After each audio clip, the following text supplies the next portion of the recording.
Hello and welcome back to my allotment and another one of my videos. And you're joining me today as I'm picking a few raspberries here with my daughter. I've had to record the audio for this separately because although it is a super hot day and it's the start of the heat wave week, the temperatures are above 30 degrees now and it is baking hot, but it's also rather windy. And so rather than having annoying wind noise, I figured I could record the audio for this separately to be a little bit kinder to your ears. And what we're actually going to be doing in this video today is making some raspberry jam. Because I love making jams and marmalades and chutneys and all kinds of things like that. But I've never actually used my own fruit to make them before. And that's something that I have always wanted to do, but I've never quite had enough fruit to be able to do it. And this year I was hoping to be able to do it with the strawberries, but they haven't performed as well as I was expecting. However, the raspberries have done much more than I was expecting. I was actually thinking they were going to get eaten by birds because I haven't netted them, as you can see. But surprisingly, the birds seem to have left them alone, and we've been getting some wonderfully ripe raspberries, which is fantastic. And I need approximately 1 kilogram, so what I've been doing is I've been picking them as they ripen and freezing them, because you can make jam from frozen fruits like that.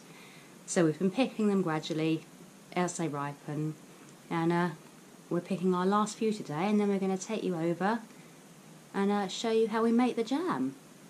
Now I've got 4 different varieties of raspberries growing here. I've got some early fruiting ones, and I've got some mid-early fruiting ones, I've got some summer ones, and I've got some autumn ones because I want a whole supply of raspberries throughout as long a season as possible. And it seems to be working because they are now, the first one's ripened about 3 weeks ago, and they're going on and we're getting a nice steady supply of raspberries. So everything seems to be going well on that account. And now what I'm going to do is, through the magic of video technology, is take you across to my home where we're going to get started on the raspberry jam recipe, and I'm going to show you what I do to make the jam.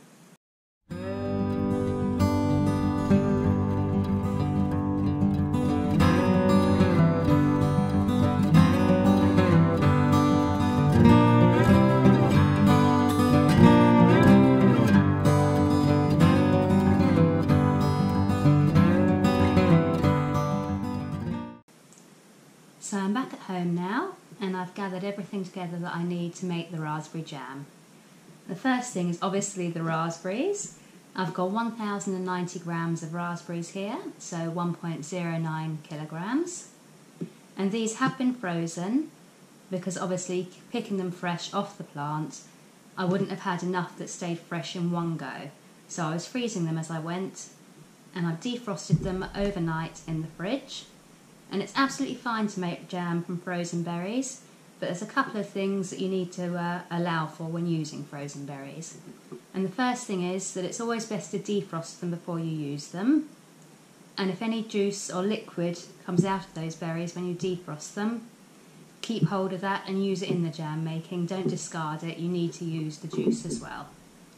And the second thing to take note of when using frozen berries is that freezing can sometimes affect the pectin levels in the fruit.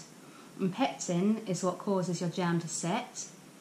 And so when you use frozen berries, you need to actually allow for the fact there may be slightly less pectin in the fruit.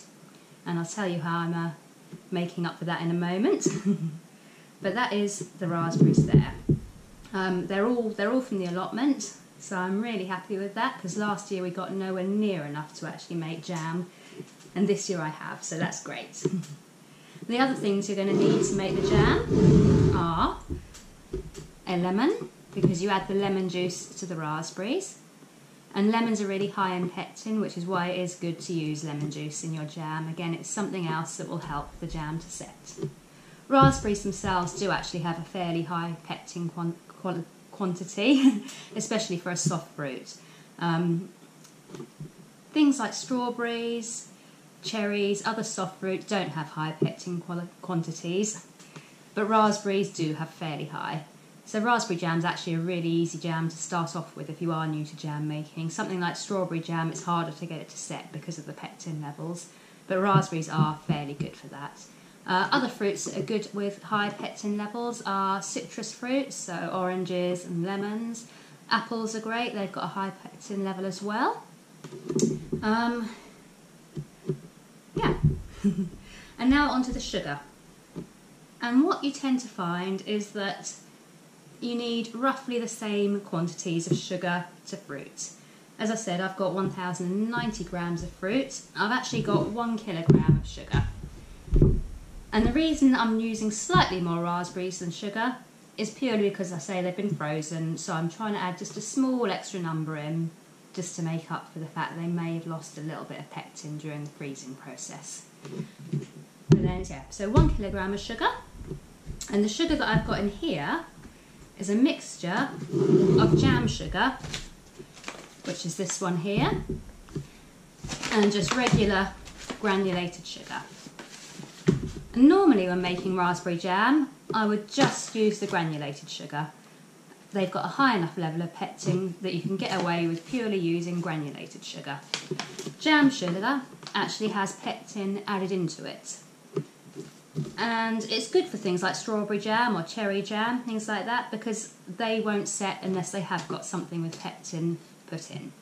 The raspberry jam should set without sugar with added pectin, but again, because I've frozen it, I am actually using some jam sugar in as well. And I've got a 50-50 mix in the sugar, 500 grams of granulated and 500 grams of jam sugar. And the other sugar you can use is a little more expensive, is this preserving sugar. And don't get jam sugar and preserving sugar mixed up and confused. Preserving sugar doesn't have any added pectin. The only real difference between granulated and preserving sugar is that preserving sugar is designed to make the jam a little clearer, not create so much scum. But there is ways around, if your jam does get a little bit scummy on top, there's ways around that, such as adding a knob of butter at the final stages. That can help get rid of scum and clear the jam up. Or just removing it with a metal spoon. And I didn't have enough preserving sugar left to actually use it in place of granulated, so I have just thrown in just normal granulated sugar today, obviously with the jam sugar. And the only reason I've got this one out is just to show you, because often some people do think preserving sugar and jam sugar are the same thing, but they're really not. They're completely different. If you're making strawberry jam and you use preserving sugar and no added pectin, then your jam won't set. So that's a good thing to always remember. So yeah, all you're going to need is the 1 kilo of sugar, a lemon, and the raspberries. And what I'm going to do now, I'm going to pop 2 little plates into the freezer, and that is just for when we get to the stage where the jam is ready to be tested to see if it's set or not, or if it's going to set. So before you start, put a couple of plates in your freezer, because that will help you when it comes later on to testing the jam and seeing if it's ready. So I'll do that, and then I think we'll get started with making the jam. Now what I've started with is half of my quantity of raspberries I've put into this saucepan here. And the reason that I put half in is because I like my jam with seeds, but I don't like too many seeds. And if I was to do the whole lot of raspberries and keep all the seeds in, the jam would be very full of seeds, which obviously some people like. It's completely down to your own taste. Some people like it with no seeds, some people like lots of seeds. I'm kind of a medium seeded kind of girl. Does that make me sort of seedy? Right, so I've put half the raspberries in here, and I'm going to cut the lemon in half, and I'm going to add the lemon juice into this pan. I'm going to give it a little roll first on the board, just because that's going to help the juice of the lemon to come out that little bit easier, because I haven't got one of those squeezy juicery things.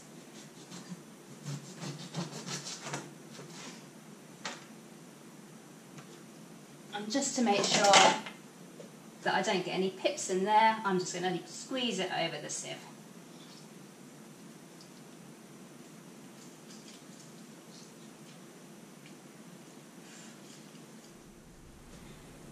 And now all I'm going to do is cook these raspberries on a low heat, and I'm going to use this potato masher just to squash them up a little bit. You want to keep the heat fairly low at the start while you are just cooking the raspberries, and I'm just going to squish down on them to extract as much of that juice as possible.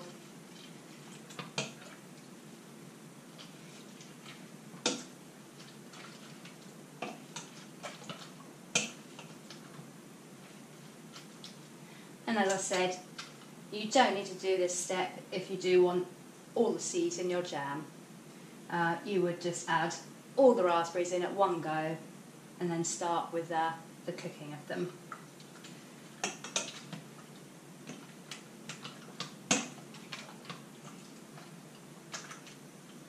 And of course, alternatively, if you want no seeds in your raspberry jam at all, you put all the fruit in, and then we can get all the seeds out before we move on to the next step. And I'm going to cook these like this for about 5 minutes or so, just to get them really nice and soft, to get that juice extracted, and then we're going to pass them through the sieve to get rid of the seeds. And while these are cooking, I've just thought of one thing I did actually want to mention that I forgot to say when I was sitting down. And that's to do with actually selecting the fruit that you're going to use for making jam. The best kind of fruit to use is fruit that is just slightly underripe, or just about ripe.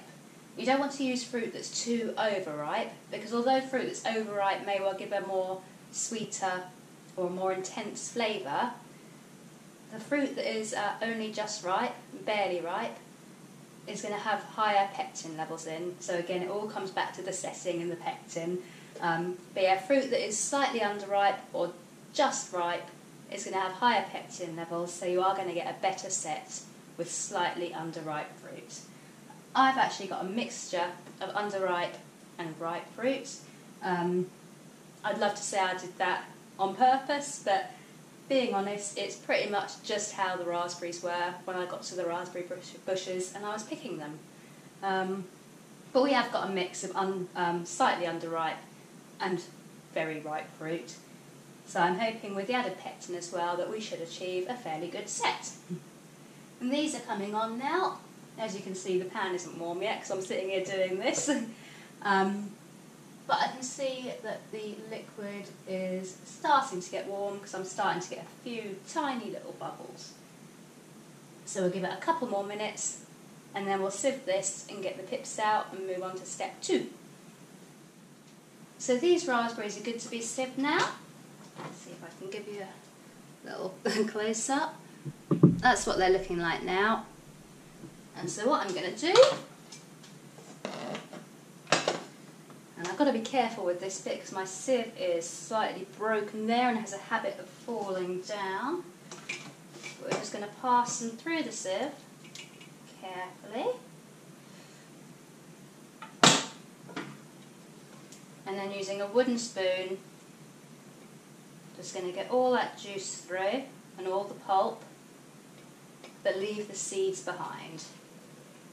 Obviously, if a few seeds go through, it's not an issue because I don't want a completely seed-free jam. The odd seed is not going to bother me. But you can see all of that liquid going through into the pan. And now we can add the remaining raspberries to the pan and the juice.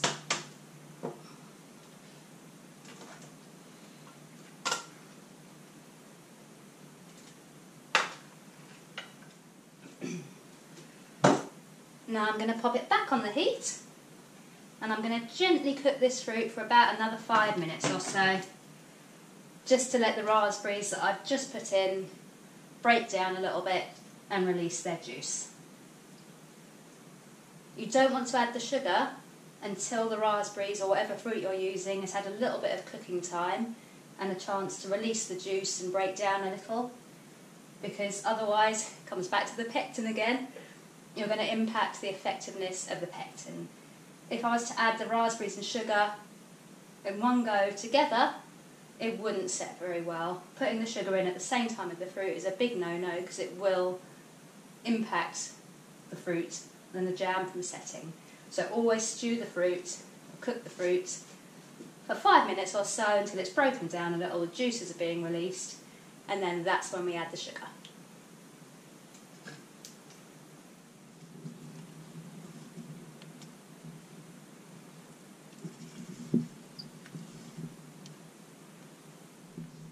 So as you can see, this fruit has broken down a little now. There's no whole berries left in there anymore. It's all broken down and that juice is being released. Has been cooking for about 5 minutes or so. So what I'm going to do now is ignore my telephone that's ringing in the background and add the sugar to the pan.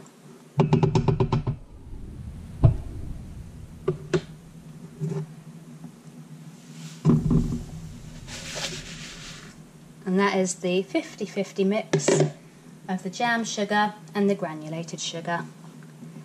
And what I'm going to do now is stir this to dissolve the sugar.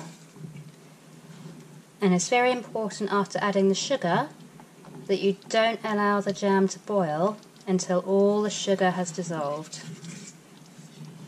If you allow the jam to boil while there is still sugar that hasn't dissolved, then you run the risk of the sugar crystallizing, which could affect the colour and the clarity of your final finished jam.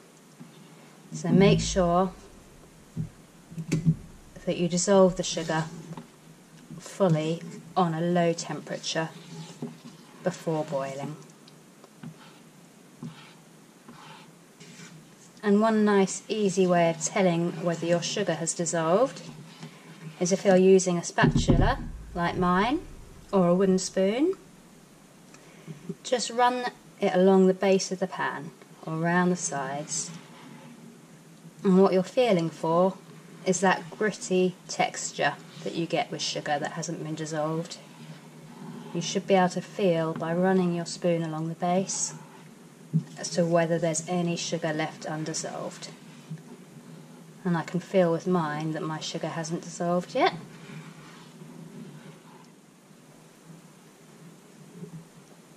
Now I'm feeling like we're pretty much there actually. I can't feel any sugar along the base of the pan anymore.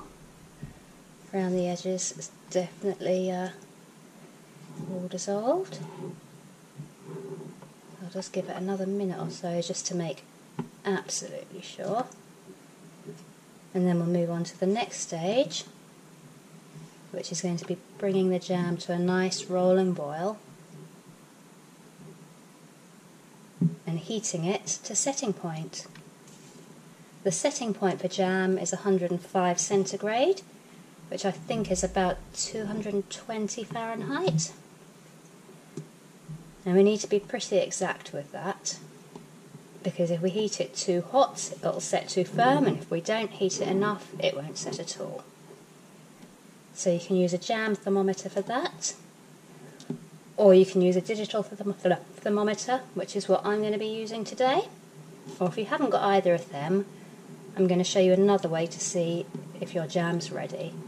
Basically the wrinkle test, which is why our plates are in the freezer. But it is preferable to use a thermometer if you can, just because it's that bit more accurate. And then you can use the wrinkle test as a backup. So yeah. I'm going to move the camera out of the way for this next bit because I don't want it getting splattered. So I'll move you back over here. So now I'm going to turn up the heat and bring this to a rolling boil. And I'm also going to add in my little digital thermometer.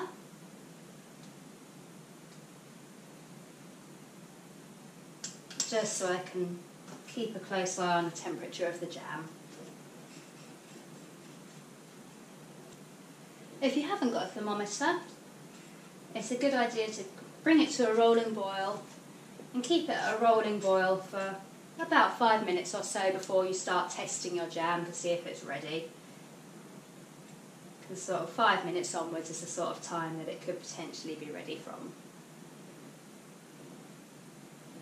I can see I'm already up to 92 degrees. And I'm up to 103 degrees now. So be really, really careful, obviously, when you are doing this. I mean, I don't really need to tell you to have kids and pets and things like that out the way, because that's common sense. But obviously you're dealing with 104 degrees of boiling, sticky liquid. And I've spilt jam on myself once, and once only. And it was only a tiniest little bit as well, but quite hurt. It really hurt. So just be gentle and careful. And I've got a great rolling boil going with this one. 104 degrees still. I always find those last couple of degrees seem to take longer to be reached than any other stage. But it's looking good. Pop that down and just let it do its thing for a minute. It's kind of therapeutic just watching it. And the other thing you're obviously going to need for your jam is some sterilised jars. I sterilise mine in boiling water. I find it the quickest, easiest way to do it for me. You can also sterilise them. There's a method using the oven. You can use a dishwasher. I believe there's tablets you can get to sterilise with as well. I'm not going to go into sterilisation of jars and equipment in any great depth, because to actually tell you properly how to do it would be a whole video. And with sterilisation, you've kind of got to know how to do it properly. You can't just skirt over it, because it is important for health and for preserving the food. So if you're not sure how to sterilise, then I'm sure there's plenty of videos out there that you'll be able to learn from, but it is very important to make sure the jars are sterilised. If they're not, you're potentially getting bacteria into the food, which could either make you ill or it could make the food go off. So yeah, top tip there, make sure you are sterilising the jam jars properly before putting the jam into them. And once you have got the jam in the jars and sealed, if you leave it in an unopened, cool dark place as you will with jam, it's probably going to last up to about a year. Once it's been opened, obviously, pop it in the fridge as you would, and it's then going to last, you know, a few weeks. But if it's unopened, you're looking at a year. Right, I think we're there now. We can start to do the first test. The thermometer says we're at 105 degrees, but I do like to double check. So what I'm going to do is get out that plate that I popped in the freezer earlier. Ta-da! And what we're going to do is take a little bit of the jam and just drop it onto the plate. And this is called the wrinkle test. And what you're looking for is to be able to run your finger through the jam and for it to just crinkle slightly. So let's see. Might give that just another minute or two. We're still at 105 degrees, so we haven't gone over temperature yet. That's pretty much there, I would say.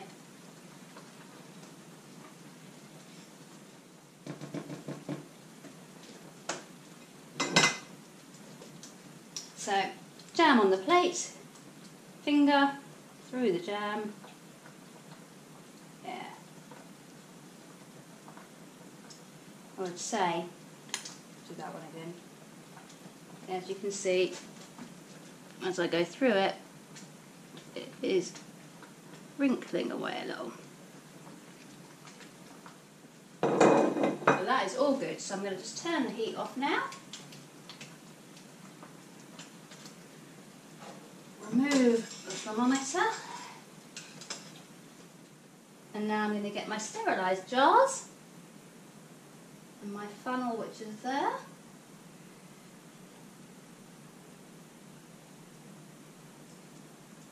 And I'm just going to tip it carefully from the pan into the funnel, into the jars. Told a slight lie there. I meant to say I was decanting the jam into a jug first and then popping it through the funnel into the jars, just because it makes pouring an awful lot easier to be doing it out of a jug rather than a hot saucepan. And all I'm going to do is pop the funnel in and then make a mess like I usually do, but messes can be cleaned. And you're filling it all the way up to the top.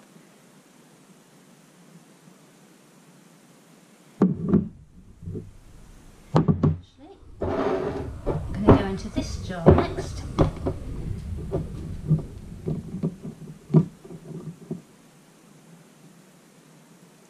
Trying to pour it fairly slowly to minimise getting air bubbles and things in there.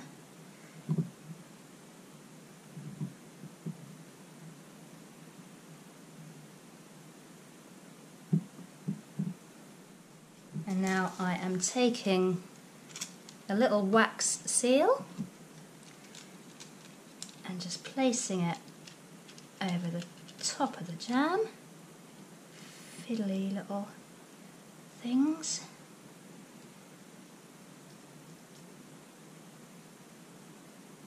There we go. And then sealing the jam while it's still hot. And that is hot. That is very hot.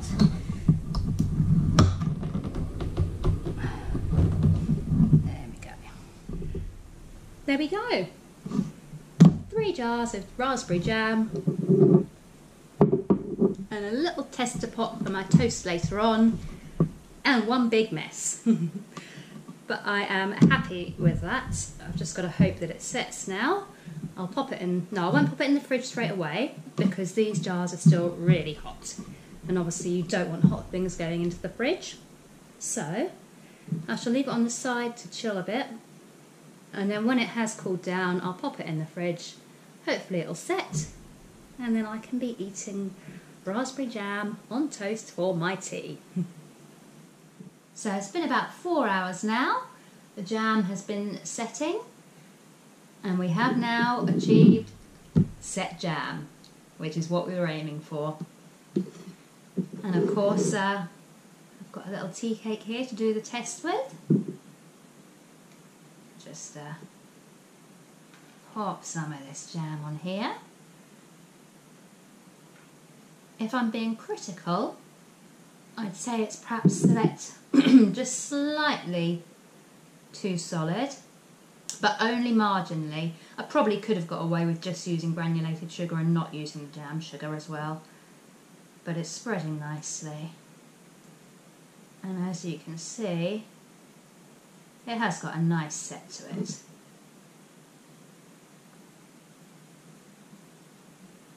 And I think that looks pretty good.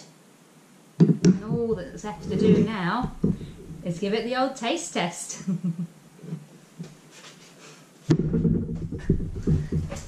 Hey, I'm the taste tester.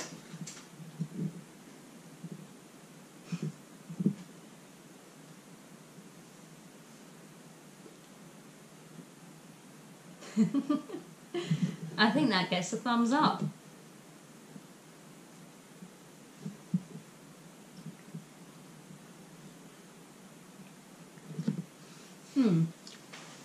I like it. I like it. So I think we can say that's a success. Thanks for watching this video. Feel free to leave any comments down in the box below. Or like or subscribe. But yeah, pretty happy with how that's gone. Do you like it? I like it too. Thanks for watching, and we shall see you next time. Bye!